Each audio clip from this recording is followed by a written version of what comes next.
After several failed attempts at making Sonic good again, Sonic Team decided it was time to do something drastic. Change the gameplay. Enter Sonic Unleashed. Sonic Unleashed was released in 2008 and was a pretty hyped title. Sega's new Hedgehog engine had many people excited, and the footage of Sonic running on top of buildings at high speeds reminded people of days long forgotten.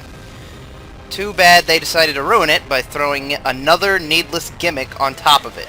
But before we write it off completely, let's take an honest look at one of my most requested games, Sonic Unleashed.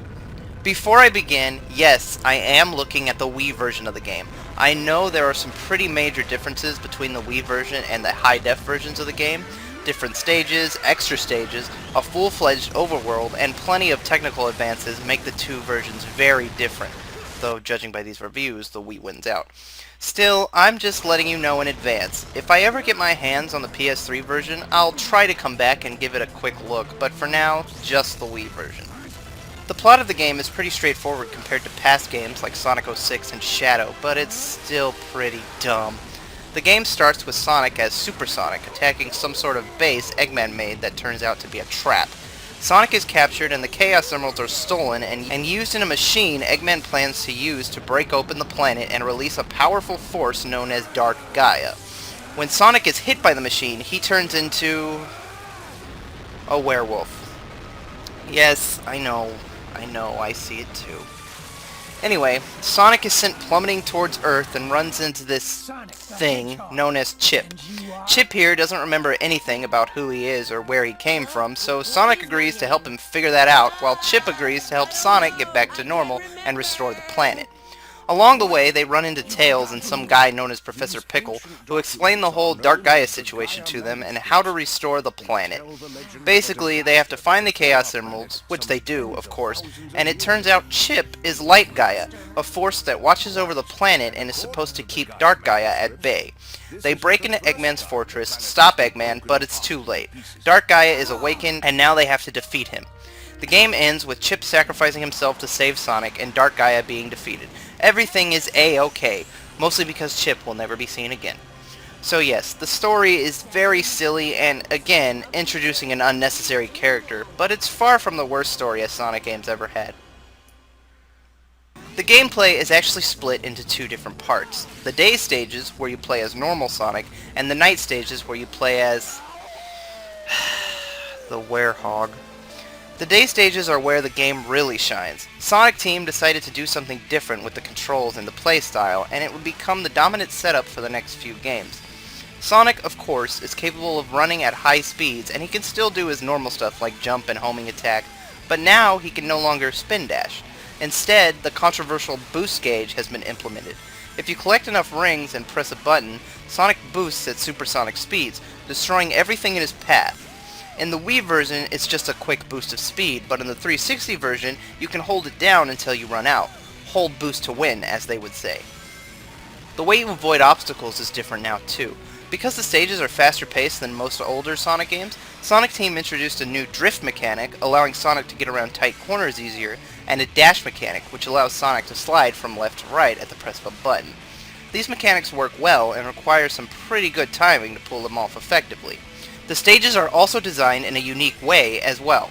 Most of the stages are a straight shot when in 3D, but they occasionally switch to a 2D perspective and feel more like older Sonic games. When in 2D, Sonic can also wall jump and is often required to slide under platforms in his path. He can also crawl for some reason. While the new gameplay style is quite the departure from past 3D Sonic games, it works well and is a lot of fun to play. Unfortunately, the day stages are very outnumbered by the amount of night stages in the game, especially on the Wii version, in terms of both numbers and length. The night stages is where the game takes a turn for the worse. Now, before you leave the video, I don't think they're awful, just very flawed. When you become the werehog, the game switches to a more platformer beat-em-up style. I guess they wanted to still include 3D platforming elements, but didn't want to break up the speed sections. Sonic runs about the stage, beating up enemies, finding keys to open gates, and solving very basic puzzles. It's very monotonous. All you have to do is mash buttons and enemies will die. None of them really require any sort of attack pattern. You might have to jump to hit airborne enemies sometimes, but that's it. It's very obvious they were going for a God of War style of gameplay here. Both games involve fighting hordes of enemies by mashing buttons, both have level up systems where you gain new abilities, and both have that strange glow that follows them when they kill things. But in God of War, it's much more satisfying killing things, and it feels like you have more options when it comes to attacking. There's dodge moves, throw moves, high jump moves, you can rip people apart. There's a lot more going on in God of War than there is in the night stages here. They attempt to rip it off, but failed. Besides, if I wanted to play God of War, I'd play God of War, not a Sonic game. The platforming elements here are okay, but I really hate how in order to latch on to anything, I have to press and hold a button. I know it's nitpicking, but why do I have to hold a button just to climb on a pipe? Remember in Ice Cap in Sonic Adventure, all you had to do was jump to the next icicle and Sonic latched onto it. Here, if you don't press the button, you fall, and oftentimes die. It's frustrating. Also, the stages last far too long. The end of each stage gives you a target time, which is what you were supposed to beat the level in, and sometimes it can be as long as 10 minutes. That seems pretty ridiculous to me, especially considering there's likely a second, third, fourth, and maybe even fifth act of this right after it. But at least they're broken up with breaks in between them. I believe many of the stages are combined in the high-def versions. That has to suck. It's certainly annoying when you get 7 minutes into a stage and game over and have to start over, like this part here. I have to attack these enemies on top of these platforms, but if I fall down the pit, I lose a life. And it seems like every single move Sonic does propels him forward. It's annoying. Luckily, there's less stages like that, and more that are just fighting enemies on solid ground. Overall, the night stages aren't awful, they're fun in small doses, but they're repetitive, and they drag the game out.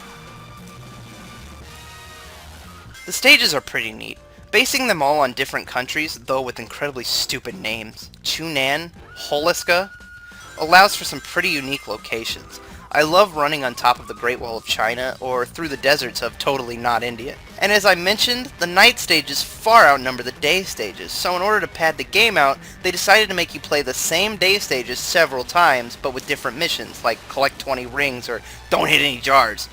There's more day stages in the high-def versions, so at least there's that. The stages are all divided up by an overworld. You select the different countries from a map, and once there, you click on places and talk to people. It's pretty boring, but it's likely a lot faster than the full-fledged Sonic Adventure-style overworld the 360 and PS3 versions have. The only real explorable overworld are the Gaia temples. Each continent has one. These lead you to the stages and the bosses. You can also open different doors using the token things you collect by beating missions.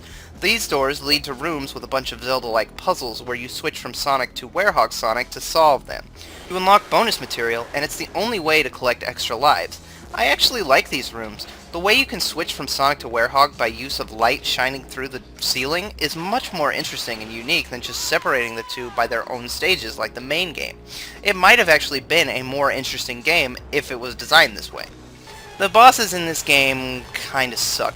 All of the daytime bosses are running bosses, and they're all beat the exact same way. Boost into Eggman when the opportunity presents itself, then homing attack. Occasionally he might throw out a different attack, but they're all the same. Not bad, just not great either. The Werehog stages are a little better. They're all different at least, but much like the night stages, they're monotonous, and they last too long.